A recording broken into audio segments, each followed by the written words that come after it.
My hands won't stop shaking. Not trembling, shaking.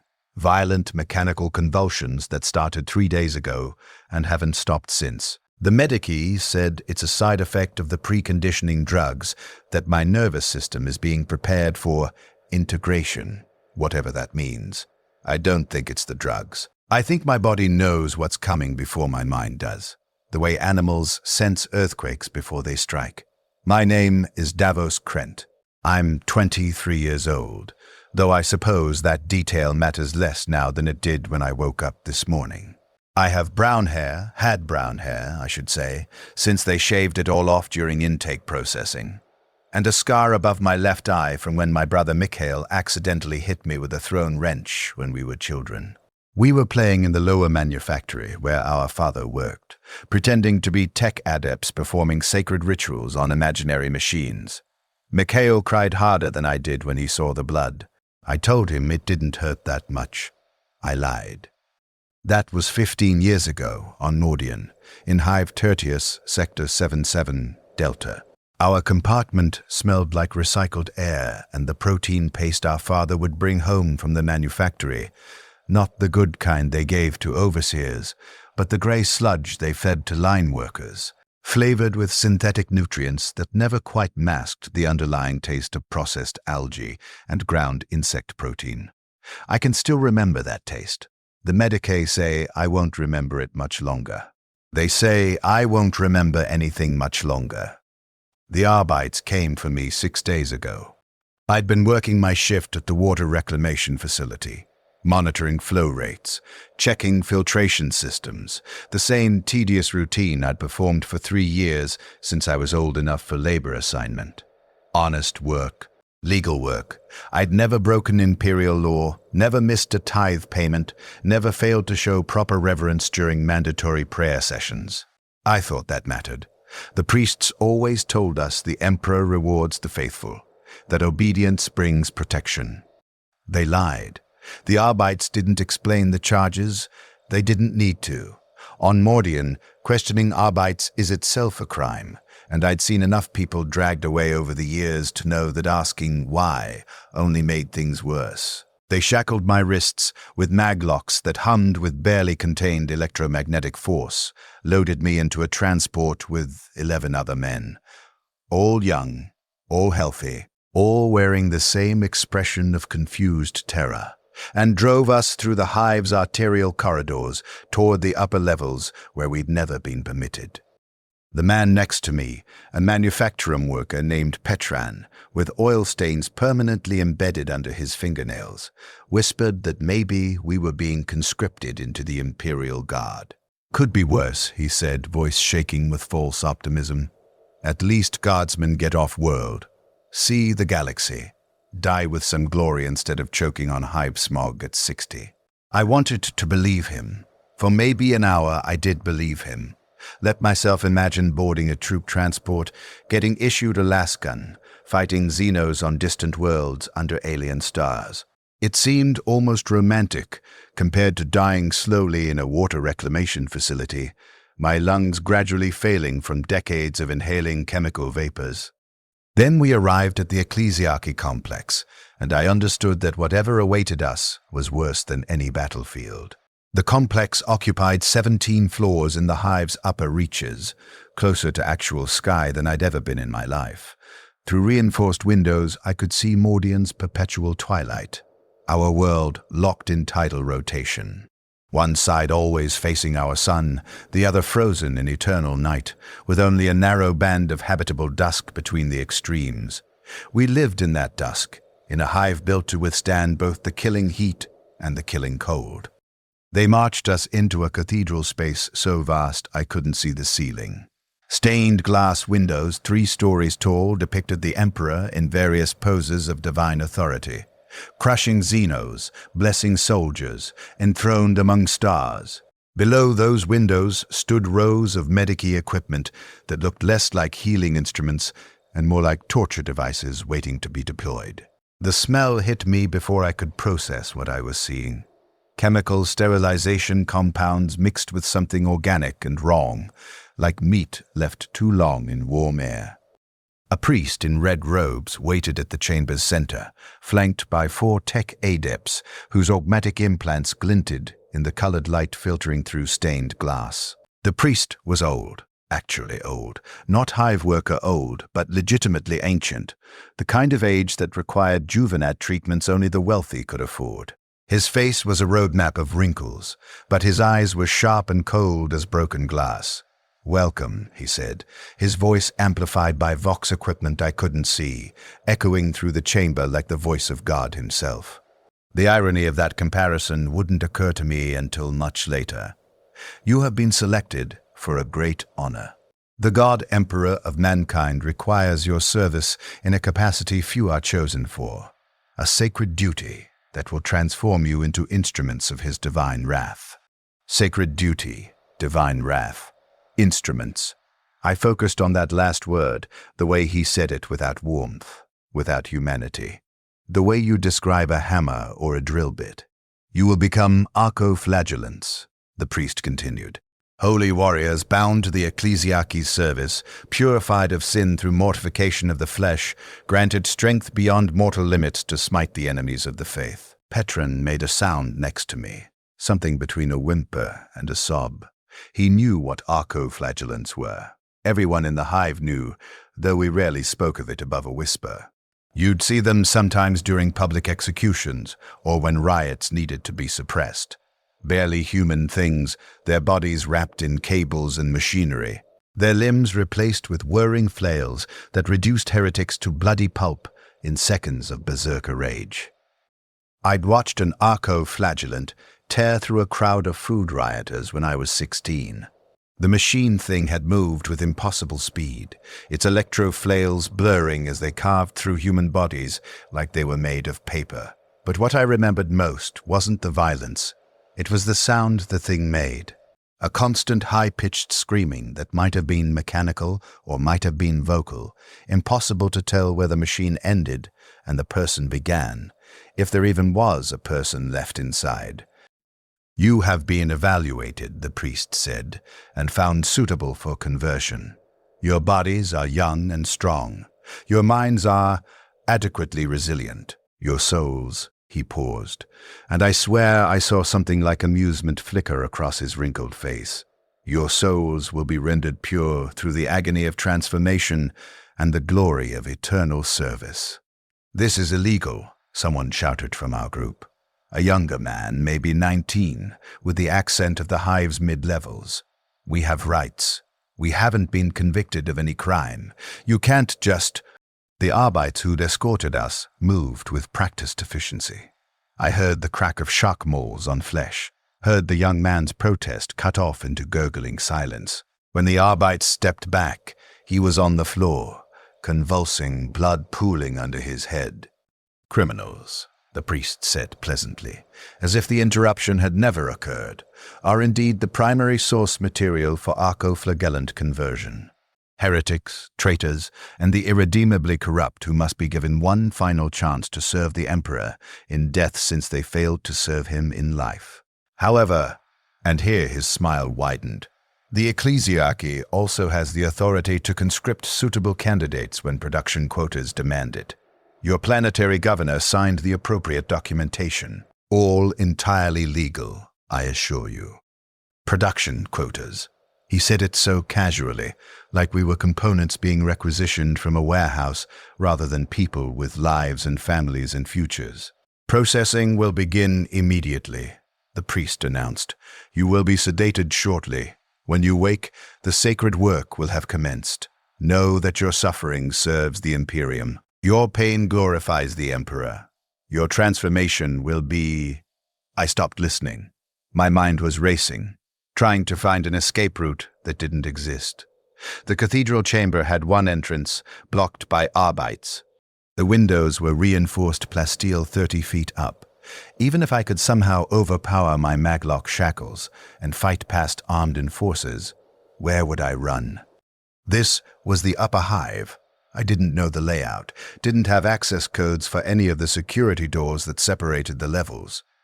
And even if I escaped the complex, even if I somehow made it back to the lower hive, the ecclesiarchy would just send Arbites to collect me again, or execute my father for my transgression, or level our entire sector as an example. There was no escape. There never had been. The moment the Arbites came for me, my fate was sealed. The Medicae moved among us with injector guns, pressing them against our necks. I felt the hiss of pneumatic pressure, the cold spread of sedatives entering my bloodstream. The cathedral began to blur at the edges. I tried to hold on to consciousness, tried to keep thinking, but the drugs were too strong. My last clear thought before the darkness took me: please let my father think I died quickly. Pain woke me, not the dull ache of injury or the sharp bite of a cut. This was something architectural, a pain so fundamental it felt like it was rebuilding me from the inside out. Every nerve was screaming, every cell was protesting. My body was rejecting something, or something was rejecting my body. I couldn't tell which. I tried to scream, couldn't. Something was in my throat, a tube or cable gagging me, forcing air into lungs that I suddenly wasn't controlling anymore. Panic flooded through me. I couldn't breathe. I was suffocating. No, wait. I was breathing. My chest was rising and falling with mechanical precision, exactly 3 breaths every 10 seconds, oxygen flowing into my lungs, whether I wanted it to or not. The machine was breathing for me. I tried to move my arms. Couldn't feel them. Tried to move my legs. Nothing. Was I paralyzed? Had they severed my spine during the surgery? How long had I been unconscious? Subject shows consciousness, a voice said. Flat, emotionless, filtered through Vox equipment. Administering additional sedatives. Note for record. Subject 447. Alpha demonstrates higher than average resistance to initial dosing. Subject 447. Alpha. That was me now, apparently. Not Davos, not Krent. A subject with a number. I felt another injection, colder than the first. The pain didn't fade, but my ability to care about it did, like someone was turning down the volume on my thoughts. I floated in a chemical haze, aware but disconnected, watching my own transformation from a distance. Hours passed, or days. Time stopped meaning anything in that floating state. Sometimes I was conscious enough to perceive things. The sound of drills against bone, the smell of cauterized flesh, voices discussing my body in technical terms that stripped away any remaining humanity. Other times I drifted in medicated darkness, aware only of sensation, without context. Pressure here, cutting there, something being removed, something else being installed. During one moment of clarity, I realized I could see again. My eyes were open, or had been opened for me, and I was staring up at the cathedral ceiling I hadn't been able to see before. It was painted with a massive mural, the Emperor battling demons, his golden sword cutting through warp-spawned horrors, while angels sang his glory. Propaganda, I thought distantly. Just propaganda. Pretty lies painted on a ceiling to make people believe their suffering serves some greater purpose. If he protects, where was he when the Arbites came for me? Where was he when they strapped me to this table? Where is he now while they take me apart, piece by piece? Beginning limb removal, the voice said. Subject 447, Alpha, right arm. I felt pressure at my shoulder, enormous pressure, like a hydraulic press was slowly closing around my joint. Then a sensation I can't adequately describe.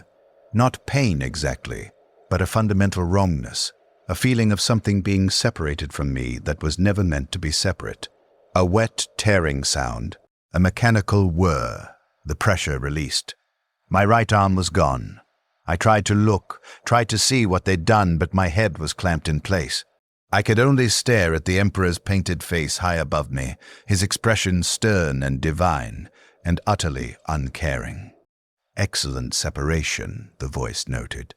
Minimal blood loss, proceeding to right arm augmetic installation. Something cold touched where my shoulder ended. I felt bolts drilling into bone, felt cables threading through muscle tissue that was no longer attached to anything, felt metal clicking into place where flesh used to be. The wrongness intensified. My brain was screaming that my arm was gone, that I needed medical attention, that I was dying. But simultaneously I could feel something attached where my arm should be, something heavy and mechanical and not mine. Nerve integration successful. Subject 447, Alpha, left arm. No, not both. Please, not both. The pressure came again at my left shoulder. The wet tearing. The whir of machinery. Another fundamental piece of me removed and discarded like defective parts from a production line. I wanted to beg them to stop.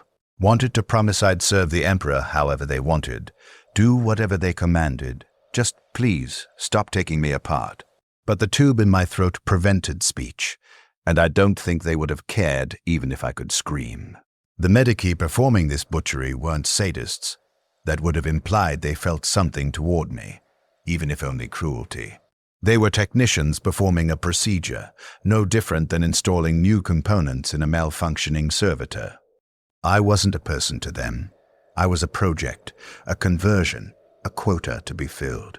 Both arms were gone now. In their place, machinery. I couldn't see it, but I could feel it in that distant wrong way. Weight that didn't belong. Metal where nerves should end. Something coiled and waiting where muscle used to flex. Limb conversion complete. Beginning chemical system installation. They cut into my chest. I felt my ribcage being pried apart. Actually pried apart with some kind of spreader.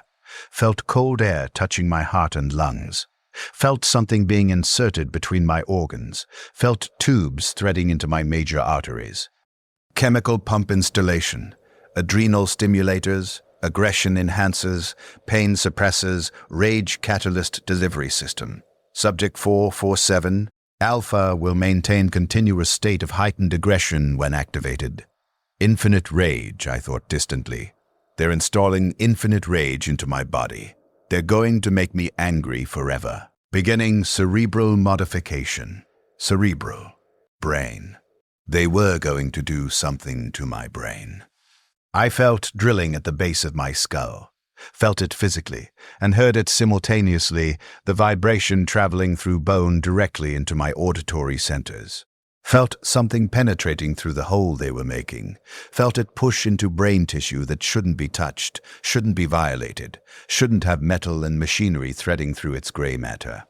Installing behavioral control nodes, rage state inducers, aggression modulators, pain feedback loops, freeze state receptors. Each component they named was another violation, another piece of machinery shoved into the meat of my consciousness. I could feel them in there, foreign objects that my brain was trying to reject but couldn't, neural tissue being pushed aside to make room for tech priest modifications. Subject shows elevated stress responses, administering calming agents. A new chemical flooded my system. The panic didn't go away, but my body's response to it did. My racing heart slowed to prescribed rhythms, my breathing remained mechanically steady, my muscles relaxed despite my mind screaming. They divorced my emotional state from my physical responses, cut the connection between what I felt and how my body expressed it. I was screaming inside a body that registered as calm. Cerebral modification complete. Subject 447. Alpha now equipped with standard arco-flagellant control architecture. Beginning final integration testing. Something activated in my head. The world exploded into red. Rage, pure, undiluted, causeless rage, flooded through every neuron. I wanted to destroy. Needed to destroy. Everything and everyone and anything I could reach. Tear it apart, rip it to pieces, make it bleed and break and stop existing. The fury was so intense it erased everything else. I forgot my name, forgot where I was, forgot that I'd ever been anything except this rage. My arms, no. The machines that replaced my arms, thrashed against restraints. I heard the whir of motors, Felt mechanical whips lashing out at empty air. Felt myself straining against bonds with strength that shouldn't be possible. Then it stopped. Shut off like a light switch. The rage disappeared, replaced by shaking, gasping, confused terror. Rage state activation successful. Subject 447. Alpha shows appropriate aggression levels and motor control. Deactivation response nominal. Proceeding to freeze state testing. The world changed again. Everything stopped. Not just my body, my thoughts, my awareness, everything froze mid-process like a cogitator paused during data processing. I was conscious but not conscious, aware but not aware, trapped in a single eternal moment that wasn't passing but also wasn't static, caught in some horrible between state where time existed but I existed outside of it. Then that stopped too. I was back, gasping, shaking, my mind racing to catch up with what had just been done to me. Freeze state successful. Subject 447. Alpha is now fully operational. Transferring to storage pending deployment assignment. The restraints released. I felt myself being moved, lifted by hands I couldn't feel, placed on something cold and flat. I still couldn't control my body. Still couldn't speak around the tube in my throat. Could only lie there while they transported me somewhere, the cathedral ceiling passing overhead, until we entered a corridor, then another, then descended through passages that grew darker and colder. Finally, a chamber. Dark, freezing. Rows of vertical capsules lined the walls, each containing a silhouette I didn't want to examine too closely. They loaded me into one of the empty capsules, attached cables to ports I didn't know I had, positioned my mechanical arms into slots clearly designed for them. The tube was finally removed from my throat, but before I could scream or speak or do anything with my restored voice, they sealed the capsule shut. Darkness, cold. And then, images, projected directly into my brain through the control nodes they'd installed. Horrific images, heretics burning innocent children, Xenos eating human flesh, demons torturing priests, traitors desecrating the Emperor's symbols. Over and over. Endless loops of violence and blasphemy and horror, each scene designed to provoke rage, to keep the anger simmering even in this frozen state, to ensure that when they finally released me, I would be ready to kill. The Ecclesiarchy's conditioning protocol, I realized dimly. This was how they kept us angry, how they made sure we stayed weapons instead of people. They fed us nightmares while we slept, programmed us with hate while we couldn't resist, turned us into attack dogs through systematic psychological torture. I tried to close my eyes. Couldn't. The capsule had something holding them open, forcing me to watch. Tried to look away. Couldn't. The images were being projected directly into my visual cortex. I was seeing them whether my eyes were functional or not. So I watched, and watched, and watched, and felt the anger building despite myself. Time became meaningless in the frozen dark. I couldn't tell if days were passing or years. Sometimes the images would pause, and I'd hear voices outside the capsule. Tech priests performing maintenance, checking my chemical pumps, adjusting my rage state calibrations. They'd speak about me in technical terms that made my chest ache with something my chemical suppressors couldn't quite eliminate. Subject 447. Alpha shows stable readings, aggression indices within acceptable parameters. No signs of consciousness degradation. Consciousness degradation. What a clinical way to describe a person losing their mind while trapped in a nightmare box. Sometimes other voices, ecclesiarchy officials discussing deployment schedules, requisition orders, which units needed arcoflagellants for upcoming operations. They'd mention numbers. Subject 612. Theta. Subject 891. Sigma. Subject 223. Delta. And I'd realize each number represented someone like me, someone who'd been human once, someone who was now a tool in a catalog waiting to be deployed. Once, I heard someone being loaded into the capsule next to mine. Heard them struggling, screaming, begging for mercy that wouldn't come. Heard the capsule seal shut. Then heard their screaming cut off into silence as the freeze state activated and the conditioning images began. Welcome to hell, brother, I thought. Population. However many of us they've created. The images continued their endless loop. After what might have been weeks or months, I noticed something terrible. I was becoming numb to them. The horrors that initially made me recoil were now just visual noise. The atrocities being shown lost their power to shock. My brain was adapting to the constant assault, and I didn't know if that meant I was maintaining my sanity or losing it. But the rage never went numb.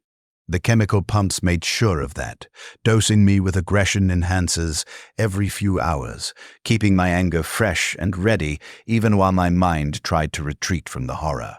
I tried to hold on to myself, tried to remember who I'd been before this. Davos Krent, 23 years old, brown hair, scar above left eye, from Mordian. Worked at water reclamation facility. Father's name was Marcus.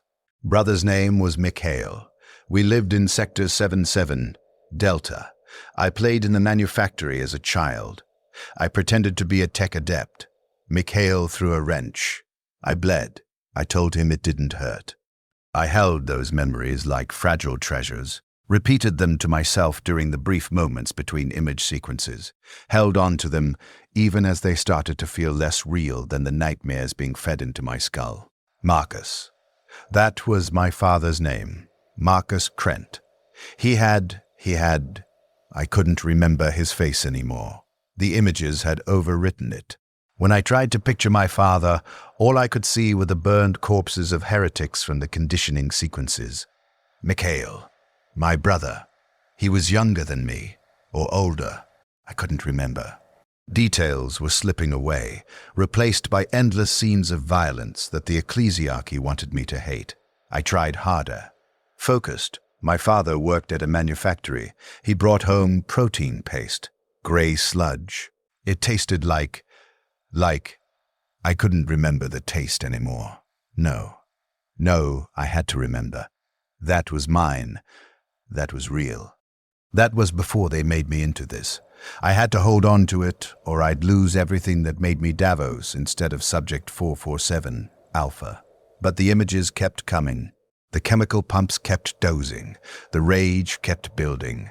And slowly, inevitably, the man I'd been started to dissolve. The first deployment came without warning. One moment, I was in the frozen dark, watching nightmares. The next moment, light, sound, sensation rushing back as the capsule opened and warm air hit my freezing skin. Activation sequence initialized. A tech priest's voice said, Subject 447, Alpha deploy. The control nodes in my brain triggered. The rage exploded through my consciousness like a dam bursting. I hate, I kill, I destroy. Tear, I rip, I break. My mechanical arms were moving before I could think. Electro-flails uncoiling from their storage configuration. Motors whirring as I launched out of the capsule into a space full of targets that needed to die right now. I was in a corridor. There were people in the corridor. They were wearing mismatched clothing and carrying improvised weapons. Rioters, maybe. Cultists. Didn't matter. They existed, and therefore they needed to stop existing. I moved. The flails moved faster.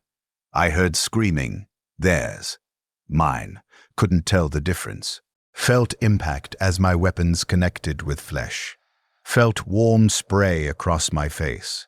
Felt bodies breaking under repeated strikes. Felt nothing except the overwhelming need to destroy more. A man was begging. On his knees, hands raised, mouth moving with words I couldn't process through the rage. Looked young, looked terrified. Looked like my flails tore him apart before the thought could complete. Bodies everywhere now. The corridor was painted red. I was standing in the center of carnage I barely remembered creating. The rage was still screaming, but there was nothing left to kill. My mechanical arms twitched, looking for targets that no longer existed. Rage state deactivation. 3, 2, 1. Mark. I stood there, shaking, surrounded by pieces of what used to be people. I could see their faces now. Young, old, scared, surprised. Could see that most of them had been unarmed. Could see that I'd just killed maybe a dozen human beings in less than 30 seconds. Oh God, what have I done? What did they make me do? Excellent performance, someone said. An ecclesiarchy official, standing safely at the corridor's end, well away from the killing floor. Subject 447. Alpha exceeds expectations. Threat neutralized with optimal efficiency. Return to storage. Grab my mechanical arms with shock mauls ready in case I activated again. Dragged me back toward the transport. I couldn't resist. My body was still locked in post-rage recovery, muscles trembling from adrenaline overdose, mind trying to process what had just happened. They'd made me kill those people. They'd pushed a button in my brain and I'd killed them without question, without hesitation, without even understanding who they were or what they'd done. I was a murder weapon with a human consciousness trapped inside. Subject 447, Alpha, return to freeze state. The tech priest commanded as they loaded me back into my capsule. The world stopped again. The images resumed. The rage continued building even while I screamed silently about what I'd just done. The deployments came more frequently after that. Sometimes days passed between activations, sometimes hours. I'd be pulled from freeze state, pointed at targets, rage activated, and then returned to the dark after the killing was done. Each time was the same. Overwhelming fury during the activation, horrified guilt afterward, then storage before I could fully process what I'd done. The targets varied: rioters, cultists, suspected heretics, underhive gangers. Once, I was activated in front of a group of men who looked just like I'd looked before my conversion. Scared, confused, mag-locked, and awaiting their own transformation into arco-flagellants. I killed them anyway, because when the rage state activated, I couldn't differentiate between threats and victims. Couldn't spare anyone, could only destroy everything within reach. Afterward, when they deactivated me, and I stood there covered in the blood of people who'd been exactly where I'd been weeks or months ago, I tried to tell the ecclesiarchy official that there had been a mistake, that those men weren't enemies, that they'd been prisoners awaiting processing. Correct, the official said calmly. They were scheduled for conversion.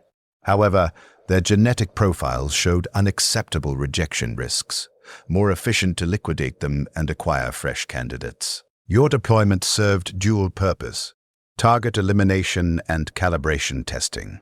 They'd used me to murder people whose only crime was having bodies unsuitable for conversion into murder machines like me. I tried to scream, tried to protest, tried to do something, anything, to express the horror of what they'd made me complicit in. Subject 447, Alpha, return to free state. The images resumed. My silent scream continued in frozen darkness. I started losing time in larger chunks. The deployments blurred together. The periods in freeze state stretched and compressed in ways that made no sense.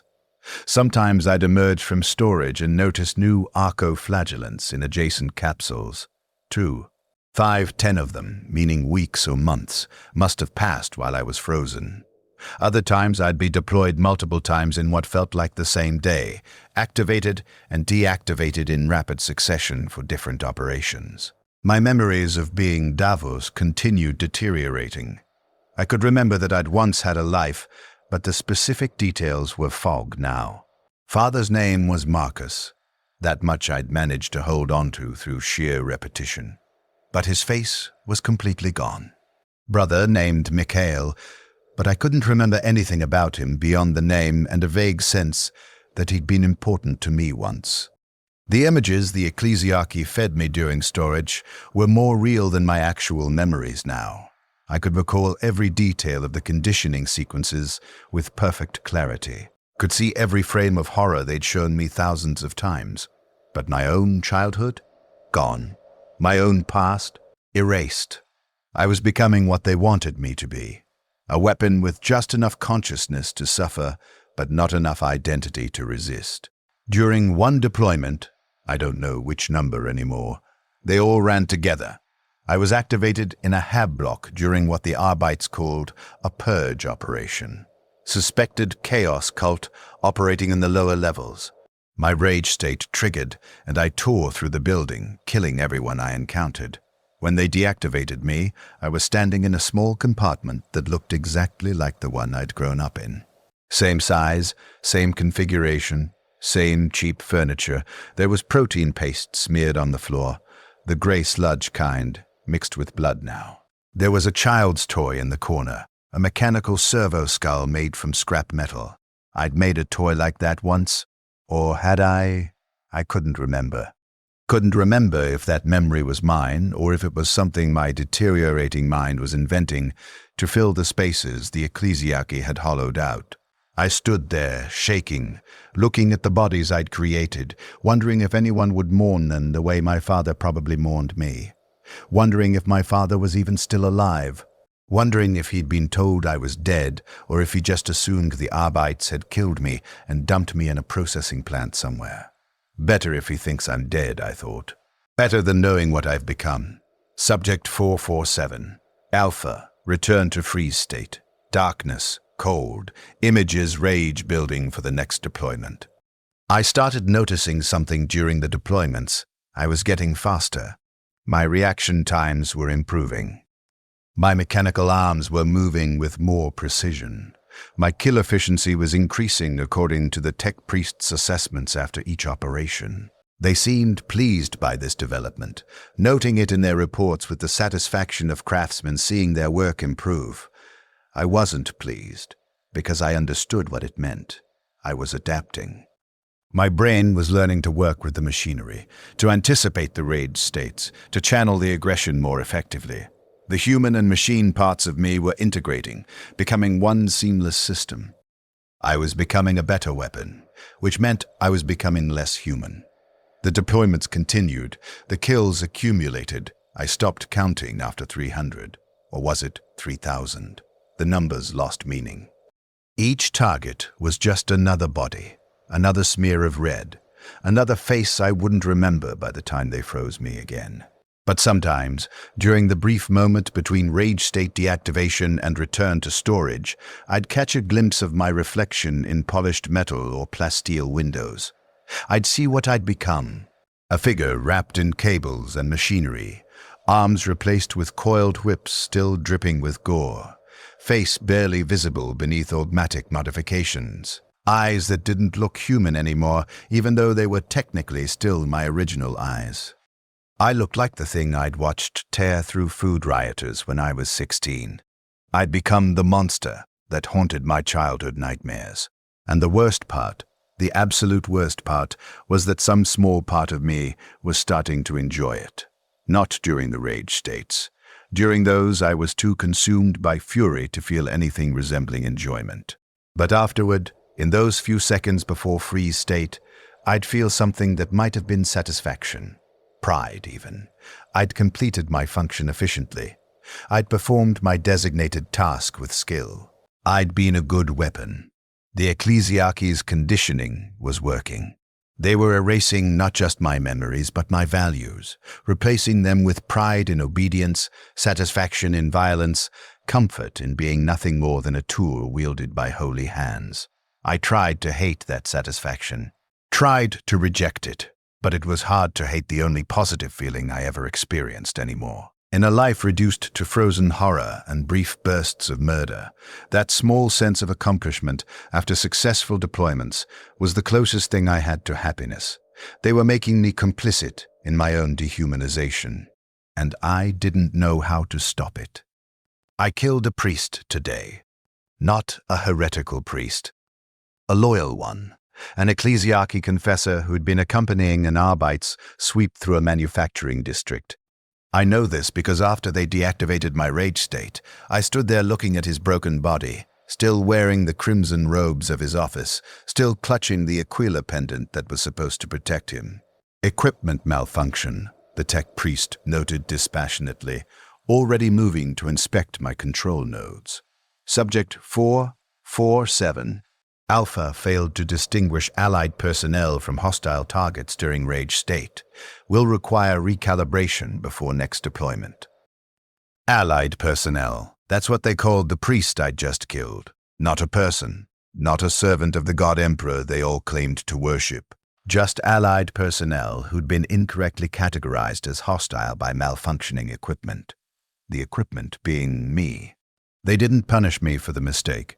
Didn't even seem particularly concerned beyond the technical inefficiency of it. Just made adjustments to my targeting protocols and returned me to storage. The priest's death was noted in a report somewhere, filed under acceptable losses during combat operations, forgotten before his body was cold. I couldn't forget.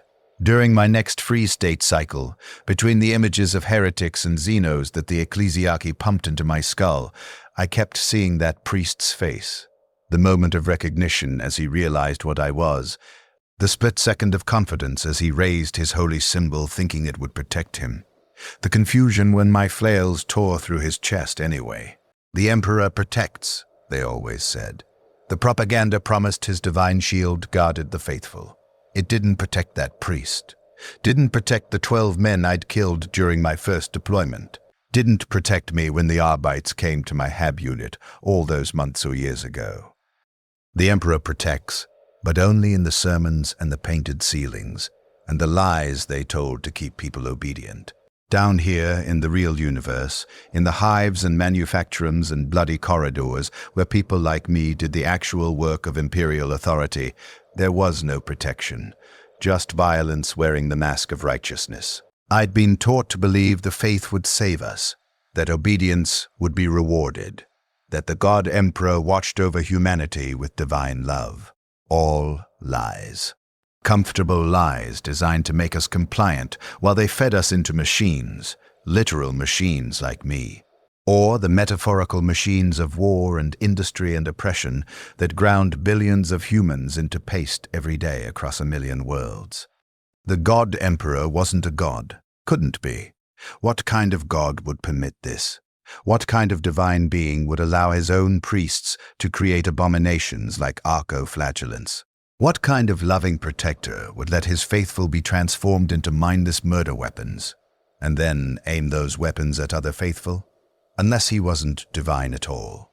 Unless he was just what the quiet heretics in the lower hive used to whisper about, a corpse on the throne. A dead tyrant whose lingering authority was wielded by institutions that used his name to justify any atrocity they deemed necessary.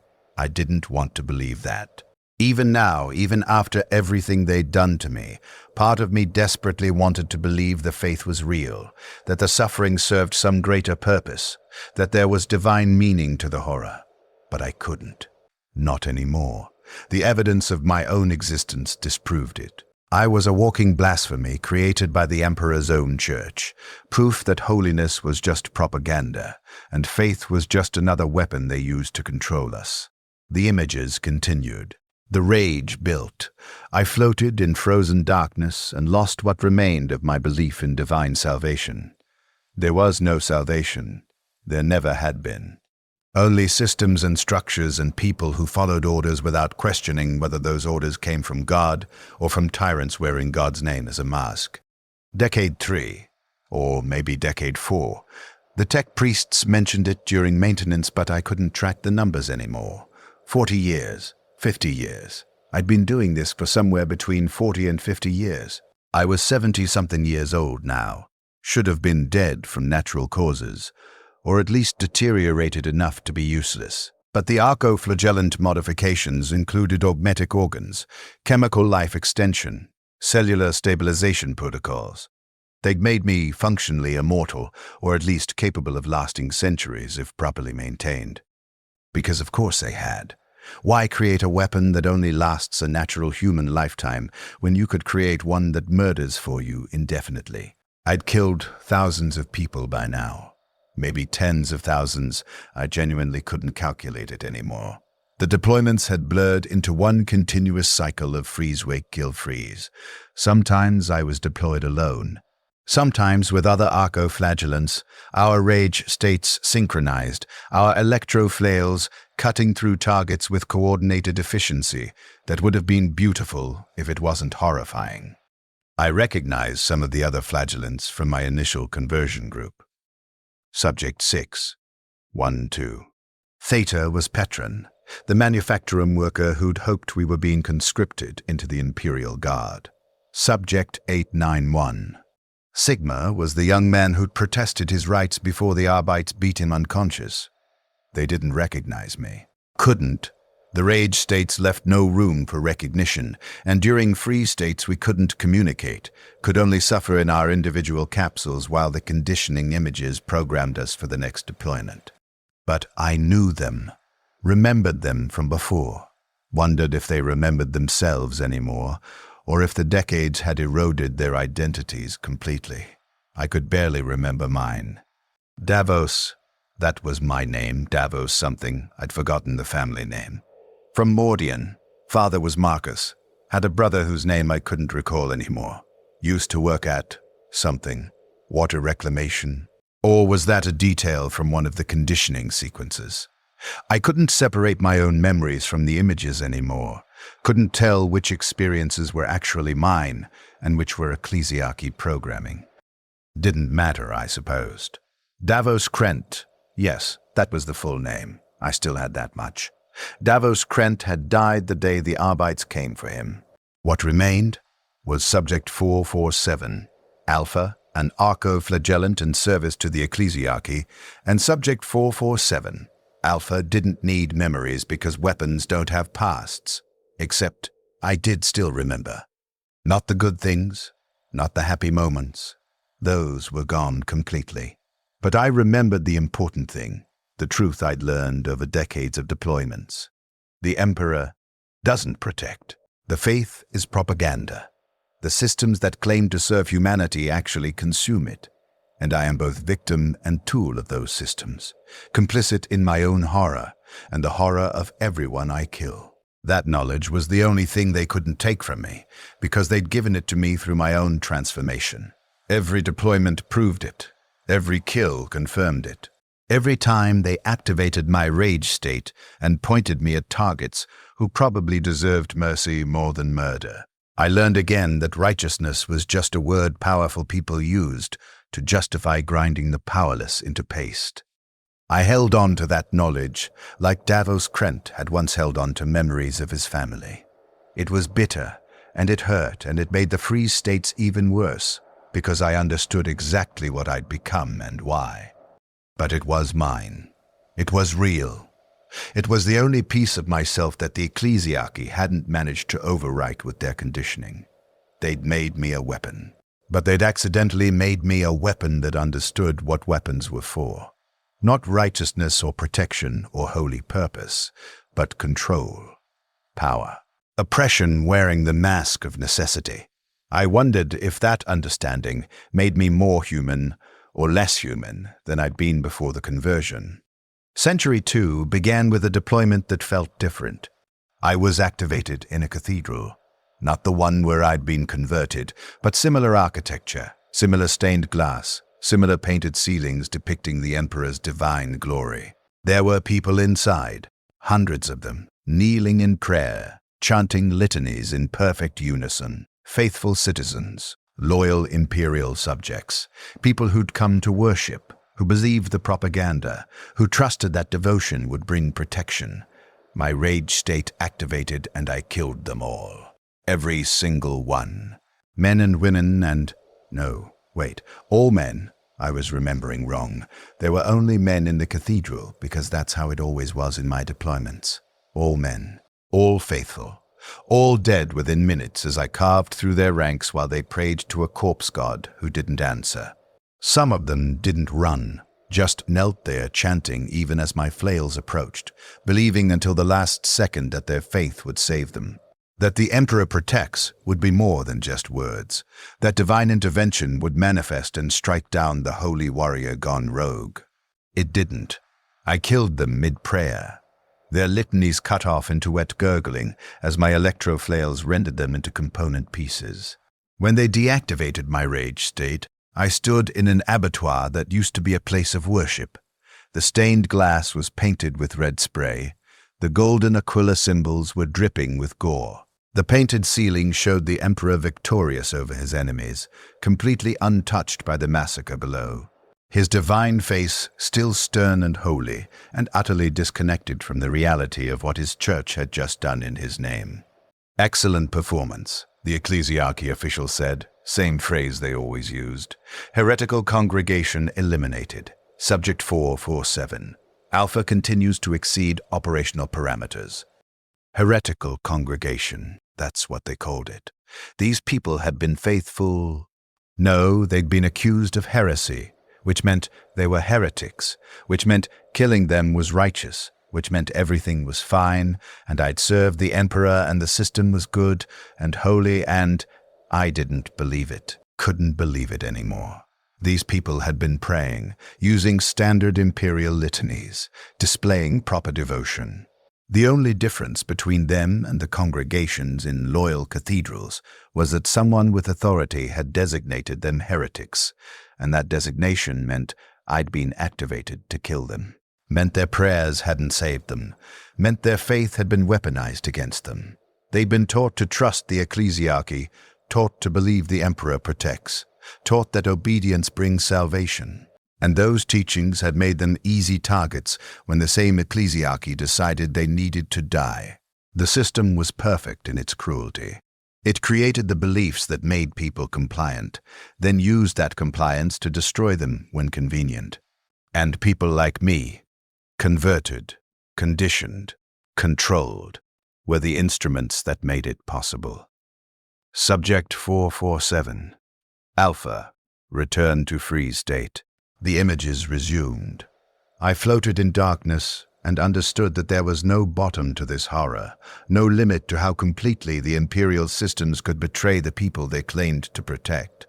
The deployments became stranger as the centuries accumulated. Sometimes I'd be activated on ships, in zero-gravity environments where my flails carved through both targets and structural integrity, where blood floated in spheres and screaming didn't carry properly through thin atmosphere. Sometimes in underhive depths, so dark I was murdering people I could barely see, relying on thermal sensors and movement detection built into my augmetics. Sometimes in broad daylight on Mordian's eternal dusk band, under a sky I'd almost forgotten existed, killing people who could have been my neighbors once. And this was either Century 3 or 4, I couldn't track properly anymore. I was deployed against other arco-flagellants. Rogue units, apparently. Some tech priest had lost control of his personal retinue of flagellants, and they'd gone on an uncontrolled rampage through an administratum complex. The ecclesiarchy solution: activate me and 5 other flagellants and aim us at the rogues. My rage state triggered, and I fought things exactly like me. Same mechanical arms, same electro-flails, same augmatic modifications, same trapped consciousness that might or might not still exist behind the programmed fury. I don't know if I killed any of them. The fight was chaos, 12 arco-flagellants in a confined space, all rage-activated simultaneously, all trying to destroy everything, including each other.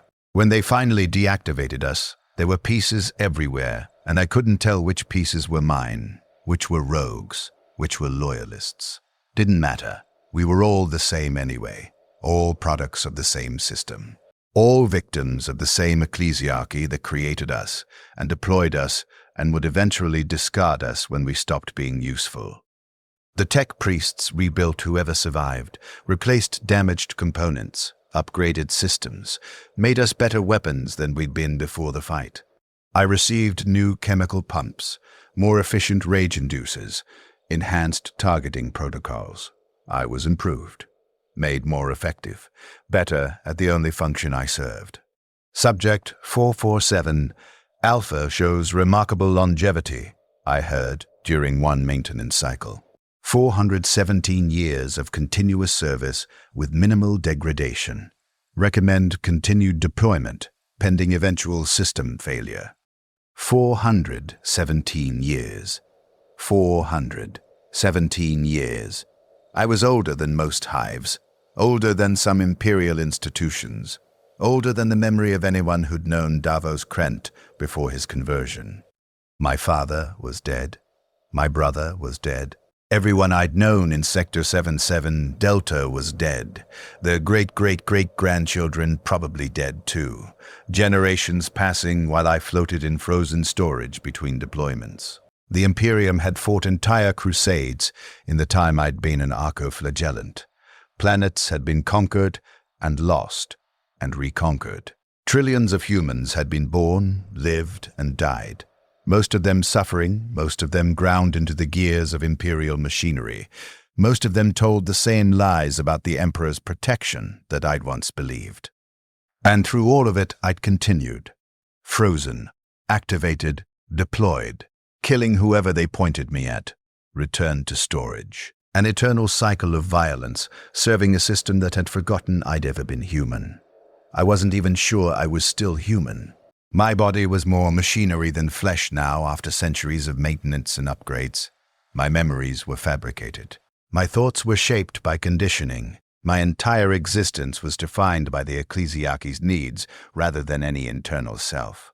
Was I still Davos Krent, or was I just a pattern of residual consciousness that remembered once being named Davos, trapped in a machine that happened to include some human tissue among its components? Did it matter?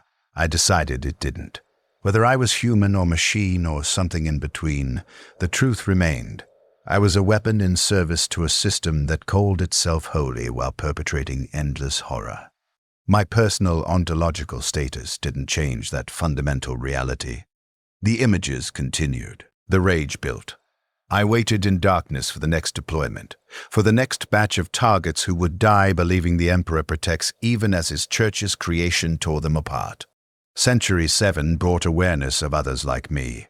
Not just archoflagellants, I'd known about them since my conversion, but others, penitent engines, servitors, cherubim, all the various ways the Imperium took human beings and converted them into tools. During one deployment through an ecclesiarchy complex, I saw them lined up like inventory. Rows of people who'd been lobotomized and fitted with cybernetics. Infants who'd been killed and turned into floating servo skulls. Criminals suspended in mechanized torture walkers that kept them in eternal agony while they served as mobile weapon platforms. We were everywhere. The Imperium ran on converted humans. Every institution used them. Ecclesiarchy had flagellants and engines. Mechanicus had servitors and tech thralls. Administratum had lobotomized scribes. Even the Imperial Guard used convicted criminals as penal legion troops. The entire system was built on taking people and reducing them to functions. And everyone accepted it. The faithful thought it was righteous. The powerful thought it was necessary. The victims had no choice. Generation after generation, the machine consumed people and called it holy service. I wondered how many of the faithful I'd killed over the centuries had supported the creation of archoflagellants, had nodded along when priests explained that converting criminals into holy warriors was merciful, had thought the screaming figures they saw during public executions were righteous instruments of divine wrath rather than trapped victims of systematic dehumanization. Probably most of them. That was the genius of it. Make the oppression look holy, and people would support their own eventual consumption. Tell them the Emperor protects, and they'd accept any horror done in his name. Wrap brutality in religious language, and suddenly grinding humans into paste became sacred duty and glorious transformation. I'd believed it once. Before the Arbites came for me, I'd watched archoflagellants suppress riots and thought it was necessary. Thought those people had chosen their fate through heresy or crime. Thought the system was harsh but righteous. Now I was on the other side of that righteousness. Now I was the tool everyone rationalized as necessary. And I understood that the victims had never chosen this, that most of us were just people who'd been in the wrong place when the ecclesiarchy needed to fill conversion quotas. That righteousness was just the word they used to make efficient resource management sound holy. 700 years of deployments had taught me exactly what righteous meant in the Imperium, useful to those in power. I met someone during a deployment in Century 8. Not met exactly. I killed him, same as thousands of others. But this one was different. This one spoke to me during the brief moment after I'd struck him, but before he died. "Brother," he gasped, blood filling his lungs, looking up at me with eyes that somehow saw past the machinery and conditioning to something human inside. "Brother, I know you're still in there. I know you can hear me. You're not what they made you. You're more than this. You're—" My flails tore him apart before he could finish. But I heard him. Even through the rage state, even through the chemical fury and the centuries of conditioning, some part of me registered his words and held them. "You're not what they made you." When they froze me afterward, when the images started their usual cycle, I thought about that phrase, examined it, tested it against everything I'd become. Was he right? Was I more than what they'd made me? Or was that just comforting fantasy, the kind of lie people told themselves to maintain the illusion of human dignity in a universe that systematically destroyed it? I didn't know. After 8 centuries of being Subject 447, Alpha, of having my body modified and my mind conditioned and my entire existence defined by ecclesiarchy programming, I genuinely couldn't tell where the machine ended and any residual humanity began. I could think. Could remember, sort of. Could observe and analyze and even feel something that might be emotion, though it might also be chemical responses that I'd learned to interpret as emotion. But thinking didn't make me human. Servitors could follow complex command structures. Cherubim could execute sophisticated tasks. Machines throughout the Imperium demonstrated varying levels of autonomous function. Was I really different from them? Or was I just another machine that happened to include some biological components and a sufficiently complex neural network to generate the illusion of consciousness? The man who'd spoken to me had believed I was more than a machine, had seen something in me worth addressing as brother, had thought I was capable of being more than what the ecclesiarchy made me. He died for that belief. I'd killed him for it, literally mid-sentence, because my rage state didn't allow for exceptions or hesitation or recognition of anyone's humanity, including my own. Maybe that was my answer. Maybe the fact that I'd killed him, even while he tried to reach whatever humanity remained, proved that I really was just what they'd made me. Maybe consciousness didn't matter if every action I took served their purposes anyway. I floated in frozen darkness and couldn't decide if hope was human or just another kind of programming. The rebellion came in Century 9. I don't know the full details. Arco-flagellants aren't briefed on political situations, we're just deployed when needed. But I pieced together fragments from overheard conversations and deployment contexts. Hive Tertius had risen against ecclesiarchy authority, claims of corruption, excessive tithes, unauthorized conversions of loyal citizens into servitors and flagellants. Authorized or unauthorized didn't matter. They were rebelling, which meant the ecclesiarchy needed them suppressed. Which meant me. They deployed every available flagellant into Tertius. 37 of us, rage states synchronized, aimed at the rebel-held sectors like living artillery. I don't remember most of the campaign. Just fragments between freeze states, streets filled with barricades, people fighting with improvised weapons and stolen lasguns. Entire hab blocks burning while we carved through defenders who'd believed they could win freedom through revolution. They couldn't. They were fighting the Imperium, which meant they were fighting a system that could throw infinite resources at any problem until it stopped being a problem. They had courage and desperation and righteous anger at genuine injustices. We had arco-flagellants. The suppression took 6 months. When it was over, Hive Tertius was functionally empty, millions dead, infrastructure destroyed. The survivors shipped off to penal colonies or converted into servitors themselves. The ecclesiarchy declared victory over heresy and corruption, commissioned new stained glass windows depicting the Emperor's justice-crushing rebellion. I'd killed so many people during those 6 months that I'd stopped registering individual targets, just became a machine that moved through spaces and left corpses behind. activated and deactivated on schedule, returned to freeze state between deployments without any real awareness of what I'd participated in. But after it ended, during a longer than usual freeze state cycle, I thought about what those rebels had been fighting for. They'd risen against the same ecclesiarchy that had created me. They'd been trying to stop the unauthorized conversions that I was evidence of. They'd been fighting against the system that had taken Davos Krent and turned him into Subject 447, Alpha. And I'd killed them for it, slaughtered them by thousands, proven exactly why they'd been right to rebel, even as I destroyed their rebellion. The system was perfect in its cruelty. It took its victims and turned them into tools to create more victims. Used people like me to suppress people like me used to be. Made us complicit in our own oppression and the oppression of anyone who tried to fight it. There was no escape, no hope of freedom. The Imperium was too vast, too entrenched, too willing to do absolutely anything to maintain power.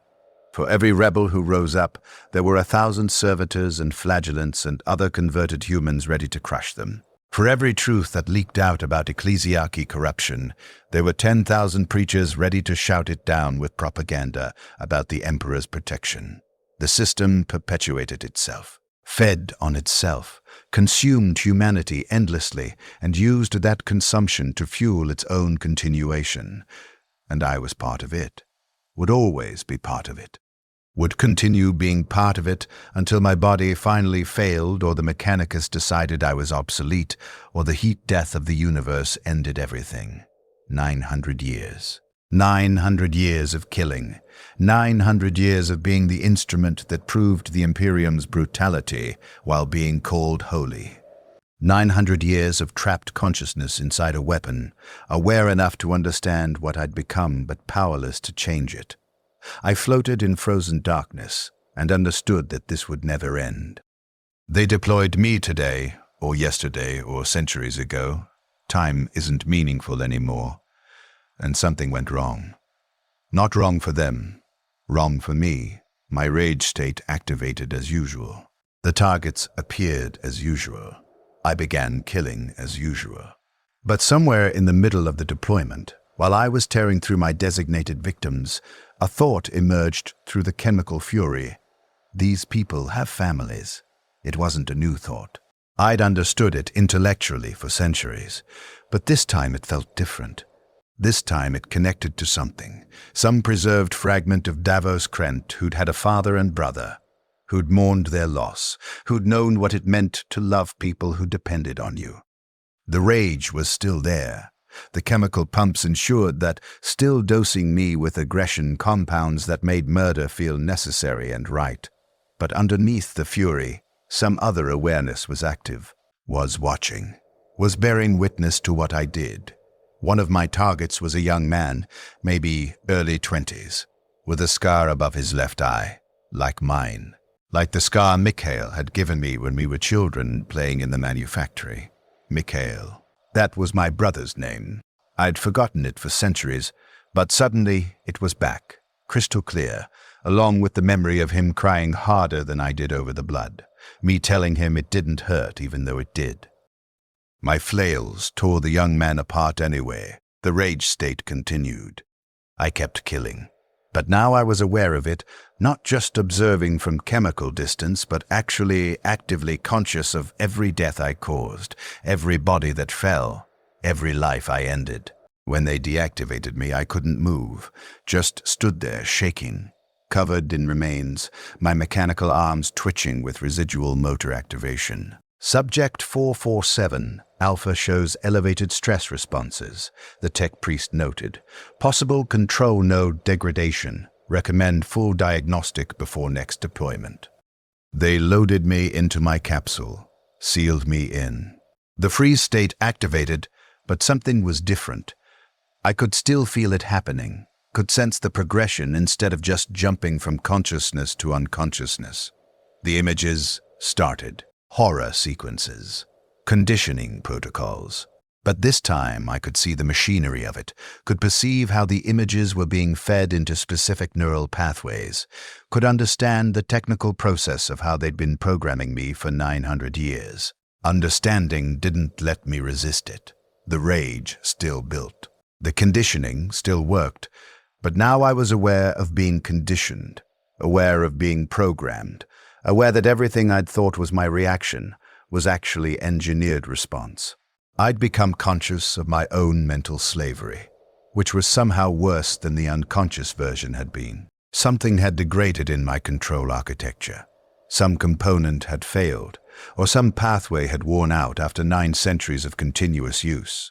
The tech priests would find it eventually, would repair it, would restore me to proper machine compliance where I didn't question or observe or remember too clearly. But until then, I was awake. Truly awake, maybe for the first time since my conversion. Aware of every moment of horror, every cycle of conditioning, every deployment that turned me into exactly the weapon they needed. I floated in frozen darkness and screamed silently with a consciousness that understood precisely what had been done to it and couldn't do anything to stop it from continuing. They found the degradation, fixed it. I returned to proper functioning. Except I didn't. Not completely.